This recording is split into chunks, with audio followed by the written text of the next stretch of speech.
is that you're quite stubborn. We've noted the inclination in you before, have we not?" She clucked her tongue at him. "I grant you that at times I may suffer from pig-headedness, but in this I am right." Donovan laughed. The queue moved. He put his hand on her back and nudged her forward into the crush. Hollis couldn't see over the heads of those before them, so she glanced around. Her gaze happened to land on a gentleman standing off to one side by himself. He was tall, and beneath the brim of his hat, she could see that his dark hair was longer than was fashionable. He wore a great coat that made his shoulders look impossibly broad, and she idly wondered if they were truly that broad beneath it. His head was cocked at an odd angle, and he looked a bit confused, as if he'd found himself wandering a strange land. Little wonder.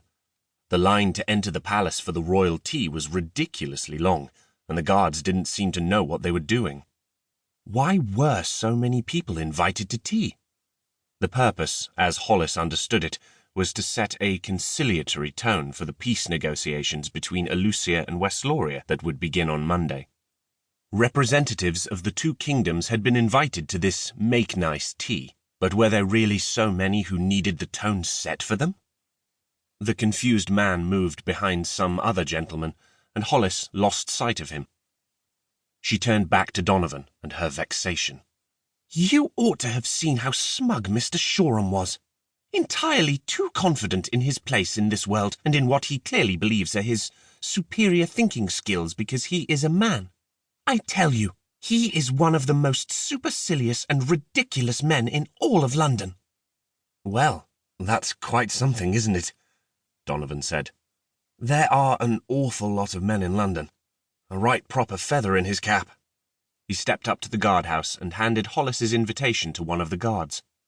The guard disappeared inside with it. "What was it you called him again?" Donovan asked, but before Hollis could answer, he leaned forward and said to the guard, "It won't do to keep Mrs. Honeycutt waiting, lad. She's the sister of the Duchess of Tannymead." "Hold your horses," the guard said gruffly. Donovan looked at Hollis. "Ah, I remember. A bag of wind, wasn't it?"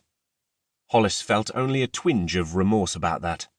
"Well, I didn't shout it. I merely stated the obvious." A group of 3 men jostled them as they pushed through the gate. Donovan pulled her to the side. "Well," Hollis said, righting her bonnet, "do you think they fear the tea will go cold?" "Or that the Queen will not have made enough cakes? Stay here. I'll see what keeps the guard." He moved back toward the guardhouse, but another group of gentlemen who had just been given permission to enter very eagerly and loudly crowded through the gate. Hollis stepped back to avoid being trampled, but missed the curb and stumbled. She collided with what she might have thought was a wall had 2 hands not caught her by her elbows and effortlessly righted her. "Oh!" Hollis exclaimed, and turned to see who had saved her from taking a tumble. It was the confused man. Except that he didn't look confused now. He looked slightly concerned. His gaze swept over her, as if checking to see if there was any injury to her person. Hollis noticed a thick tress of dark chestnut hair had escaped his hat and hung over his brow. His complexion was from a region of the world where skin tones were darker than the pale skin of the British. He had vivid golden brown eyes, and Hollis was so startled that he was the one who had prevented her from falling that she couldn't speak. He clearly didn't need her to speak. He gave her a polite nod, stepped around her, and walked up to the guardhouse. She watched him hand his invitation to the guard, and when the guard handed it back, the man looked around, as if uncertain if he should actually enter the gates. Apparently, he thought not.